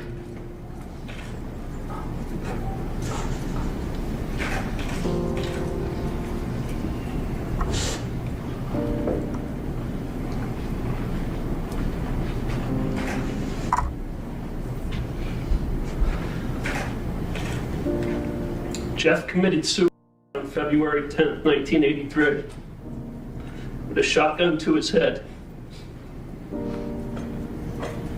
I was a junior in high school.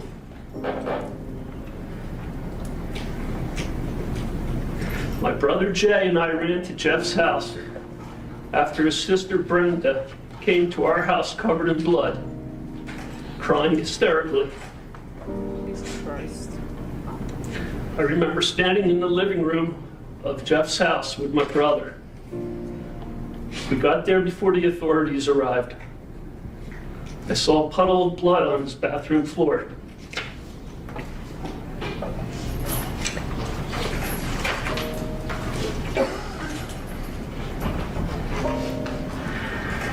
I will always believe that Jeff killed himself as a result of Dennis Pegg's abuse. As an adult, I visited Jeff's grave at least twice a year. Every Christmas Eve, I went to visit him.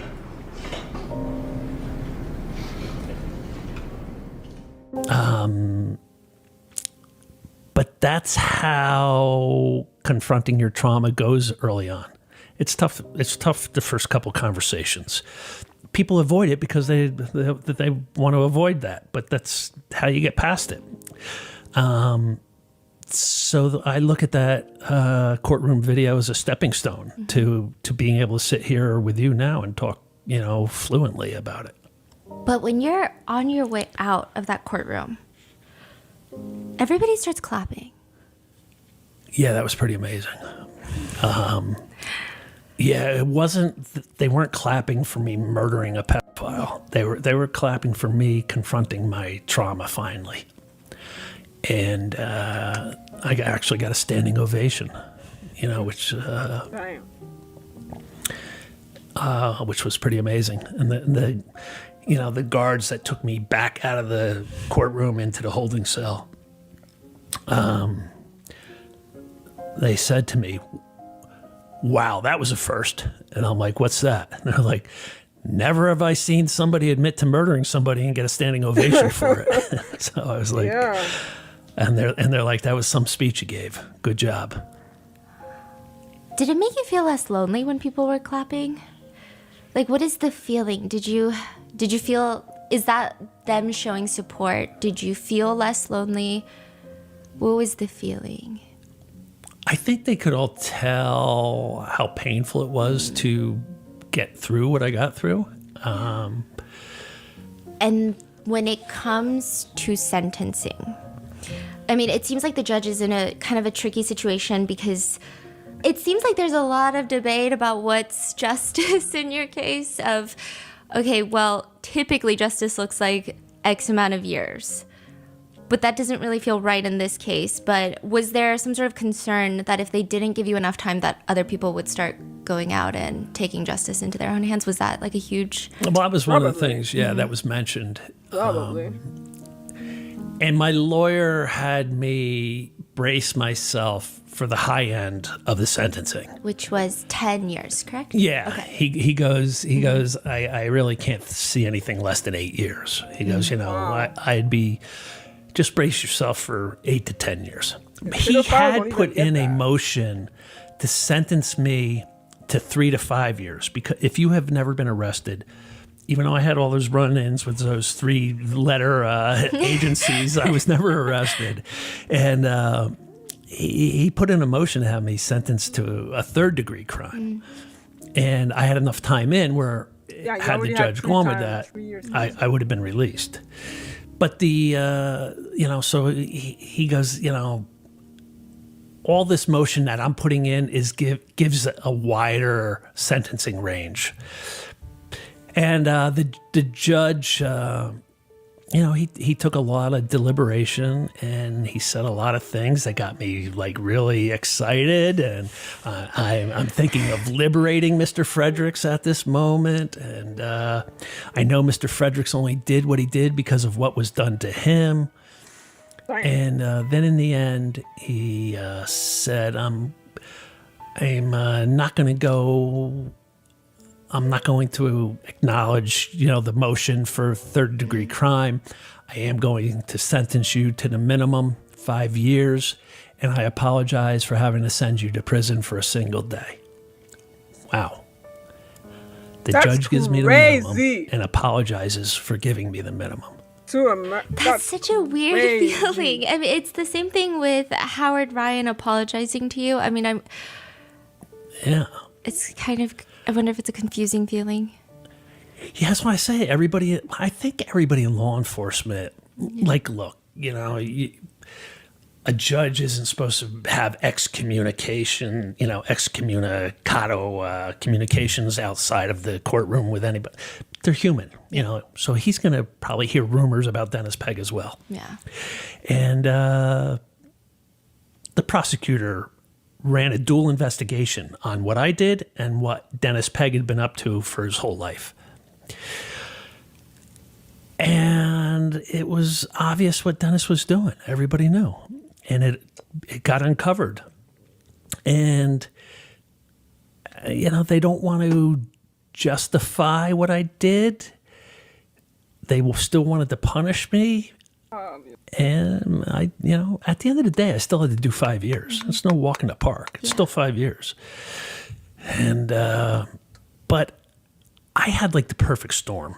I'm in a little small town, a little small county with a monster who had a 45-year reign of terror, who everybody heard something eventually, except maybe Ernest Hemshot, who had his ears plugged. Everybody heard something about Dennis Pegg. And at the end of the day, I got the minimum. I don't think that's going to happen to anybody else. You're not going to get this type of perfect storm if you go do what I did. Nope. And that's why, and you do not want to try to heal from abuse in prison. Prison is hell. I am the rarity. I was able to do it. I was able to start my healing, getting locked up.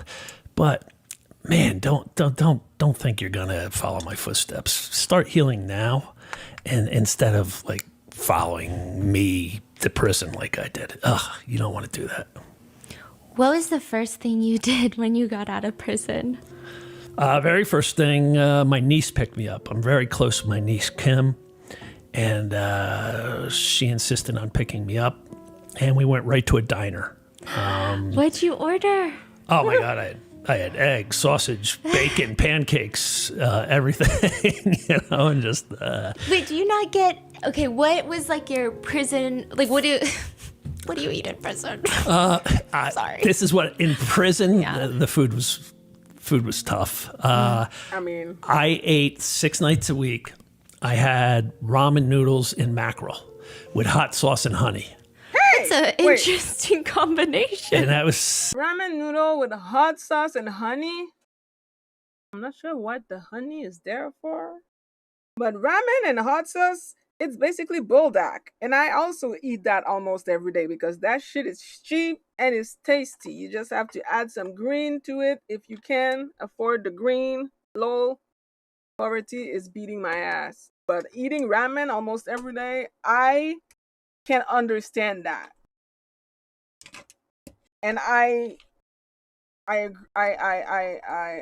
it's not as bad as I thought it would be. I'm not gonna lie. I thought they were giving him like, I don't know, just like some real shit. But hey, ramen could be worse, is what I'm saying. 6 nights a week. On Sunday nights, they gave you real chicken. They gave you a chicken leg. So I would eat the chicken. But the other 6 nights, I had ramen noodles and mackerel. Wow. So you go to a diner and you order everything. Yeah. And what everything from jail to prison is gluten. And I was in agony my whole 5 years, like doubled over, in pain, agonizing pain, because I had celiac. I didn't know it. And I lived on Maalox and Tums for 5 years. And so getting out and just going to a diner and getting real food, that was great. But after you get out, what happens with your brother? Yeah, nobody wanted me. I needed a place to live. And my lawyer didn't want me going to my mother's. My mother didn't want me coming to my mother's. My niece, my sister, nobody wanted me going to my mother's because my brother was there. He got divorced when I was locked up. He lost his business while I was locked up. He lost his 33-acre horse farm when I was locked up.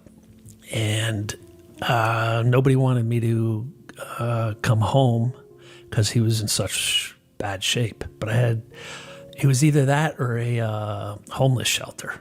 So I just said, let me just get out of here and we'll figure things out afterwards. So I went home with my brother and mother. You suspect that he was a victim of Dennis Pegg. He knows you were, but you guys never, even when you get out of prison, you don't talk about it. No. My brother didn't want to confront anything, didn't want to talk about anything. It's quite often the case, like members of family won't talk about what happened. And I thought when I was in prison, sitting in my prison cell, I would have these amazing conversations with my brother when I got out. And then when I got out and the shape he was in, the path he was on, it was difficult. Do you think he felt guilty that he didn't protect you from his I'm sure that's part of it also. He said numerous times, I should have been the one that killed Dennis. He said that over and over to me. Yeah. When did you find him? It was 2 years ago this past February. Oh, shit. He was spiraling. He had gotten sober for 9 months, but he was like a dry brush ready to catch fire. He wasn't doing anything spiritually, therapy-wise, I finally got him to go to the gym, start working out. So he eventually started drinking again. And even on his last day of life, I went to the gym and I said to the gym owner, was my brother in today? He goes, yeah. He goes, he wasn't feeling that swift, but he was here. I said, okay, that's a good sign. And I went home and his truck was in the driveway. And I went upstairs and there he was on the kitchen floor. And I thought he had killed himself. I thought he had shot himself, and I started screaming at him, how could you? And then I got closer, and then there was no gunshot wound. And I called 911, and I started CPR. And I did CPR until the ambulance got there. CPR is exhausting, and it took every ounce of me to keep going until they arrived, and then they worked on him for an hour. But he was long gone by the time I found him. Do you think Dennis Pegg killed your brother? Yes. Yep. And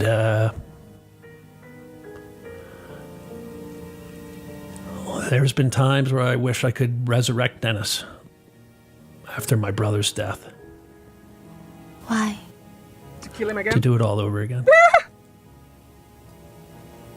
My next door neighbor, Jeff, who was like a brother to me, put a shotgun in his mouth at age 23 and blew his head off. And my brother and I found him in his house. So not only do I find Jeff, then I have to find my brother. And I blame Dennis for both of their deaths. Makes sense.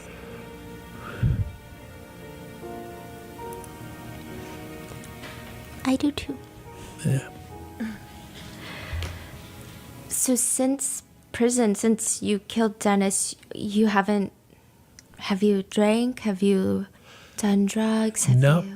This past June, I celebrated 13 years sober. Wow. Was it hard? The first 2 years were in jail. And therapists will tell you 18 to 30 months it takes for your brain to rewire itself from the pleasure chemicals of drugs and alcohol. And during those first 2 years, here I'm facing life in prison. And I'm saying to myself, I cannot wait to see if I get out from under this life sentence so I can have a glass of red wine and a line of cocaine, because they went perfect together. And I would say that to guys on the tier that I was friends with. I'd be like, man, I can't wait to do a line of coke with a glass of red wine. And then sometime after that second year, it just like a light just like hit me, like a meteorite came into my being, and I was like, are you out of your mind? Like, you can never go back to that. I can never go back to living like the animal I was. Like that died that night with Dennis, living that way. And I snapped out of it. That was it. Wow. And no gambling, nothing. No. What, he was Instead, it 3 seems years like in you've jail? been very That makes busy sense. changing laws. Yeah. What happened in New Jersey? What's going on there? There was advocates working for 15 to 20 years to get a new statute of limitations law. What statute of limitations law allows is for victims of sexual abuse to sue their abuser or the organization that harbored their abuser. Mm-hmm. We had the worst law in the country. Our law stated in New Jersey that at age 18, when you officially became an adult, you had 2 years to file a lawsuit. So if you got sexually abused at 8, 10, What? 12, 15, you're going to come forward 2 at years? 18 to file a lawsuit? It basically was a dead law. Like, Yeah. That is so crazy, especially when we know that so many victims of abuse will take years to even be able to admit that what they went through was sexual abuse. Like, it takes years people to be able to say out loud, yes, I'm a victim of abuse. Like, it doesn't make sense that 2 years is crazy. It's way too short. Some people will take 1, 2 decades to finally be able, oh yeah, I actually went through this shit when I was a kid. Like, that's, I hope it changed because 2 years is not good at all. I know of two murder here where the killers gave this reason to look like having a good excuse, but it was a lie. Well, I mean, I don't. Obviously, that's not good. But in this case, this very well documented case that is easily provable to the point where the judge, the law enforcement, and the prosecution was on this man's side. I think that it's a pretty, it's a pretty easy case to rule where, like, that's not the case. It's not like he's trying to make himself look good. Yeah. Nobody's going to do that. So our statistics said that people don't talk about their abuse until age 48 to 52 is the norm. Yep. So we championed a law that took the age up to 55. And what was really holding it up is we wanted a 2-year open window where when the law went into effect, a 2-year clock started ticking where anyone, no matter what age, the law went up to 55, but in that 2-year window, you could be 85, 75, 65, and come forward and file a lawsuit. And the Catholic Church were the ones fighting that law. At every hearing, their lawyers were there opposing the law, saying it would bankrupt the Catholic Church. They literally said, your sons and daughters' parochial school will go out of business if this law is passed. I mean, how do people maintain any court decorum and in that situation? I mean, it makes you want to scream in the courtroom. Yeah, it was. I mean, it's not the society's fault if the Catholic Church is like disgusting. I don't see why people should fucking suffer because priests don't know how to keep it in their pants.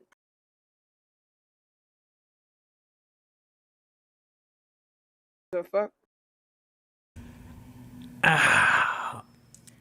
The Catholic Church it really gets me wound up, and it's not to do with your faith. Yeah. It's to do with the hierarchy and the way it's run, and what they've allowed, and they've harbored their priests to keep them from facing justice, and they're sending their lawyers to stop a law to help victims, and yet they come out and say we're all for victims. No, you're not. You're not. So much money. And so you spearhead that. What is it in New Jersey now? The law, we got it passed finally, unanimously. I worked for 2 years as an advocate. Oh my goodness. I had a lawyer say, your story's so over the top, maybe you can use it to sway some of the senators that are holding up the law. And that's what we did. We started meeting with senators, and 2 years later, it went up for vote, and it passed unanimously. And we went from the worst law in the country to the strongest law. So, victims have up until age 55 to come forward, so it gives them plenty of time to heal. And that 2-year window did happen. It went into effect. And, it's something like if you told me back when I have a mob hit on me, that I'm going to work as an advocate and change laws, I'd be like, really? Yeah, you think so? I think you're delusional, Steph. But that's exactly what happened. And myself and every other advocate that worked on that law can go to their grave, like knowing we accomplished something great. Have you been to Dennis Pegg's grave? No. Why would he? Okay. No. I know I feel like a couple people who reached out to me and sent me private messages on Facebook saying they visited it. Oh, we had half a mind to go and spit on it. They did something a little worse. yeah, that's what I'm saying. Like, if people visit him, it's probably to piss on his grave or shit on his grave or like spit on it. Like, you don't go to visit the good man that was Dennis Pegg. You go to fuck up his fucking grave because even in death, he doesn't get to rest. Oh my god! You're Yeah. like, they did it. It's Yeah, fine. I don't have to they go. got it covered for all of us. I'm the first. And people, you know, if anybody's just listening and be like, "Oh, you're talking bad. Yeah. You really did that to somebody." The guy was a monster. He wasn't Yes. a human. I've said that over. I can't stress enough. A literal devil. The devil. This is what more could you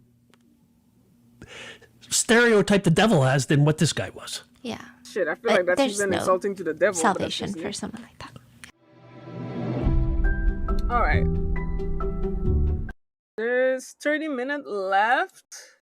I will end it here because I gotta go do some other stuff and I am starving.